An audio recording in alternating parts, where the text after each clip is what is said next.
Okay, so in these next few lectures, we're going to be looking at what an NFT is. So NFT stands for Non-Fungible Tokens, and it is used to represent unique digital assets on the blockchain and even show who owns these assets. And to explain this more clearly, first we need to go over what fungibility is and what is the difference between fungible and non-fungible tokens. So put simply, the word fungible just means interchangeable, while the word non-fungible just means not interchangeable. Or you can think of this as not unique and unique. And so in the crypto world, most of us are familiar with ERC20 tokens like Aave, Chainlink, and Uniswap. Well, these types of tokens are considered to be fungible, right?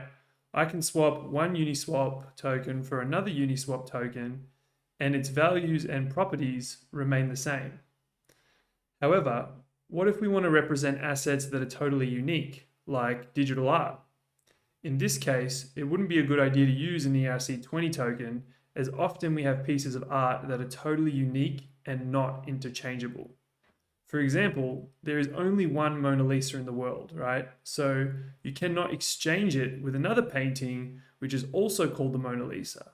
And this is where NFTs come in handy because we can use them to represent totally unique assets on the blockchain.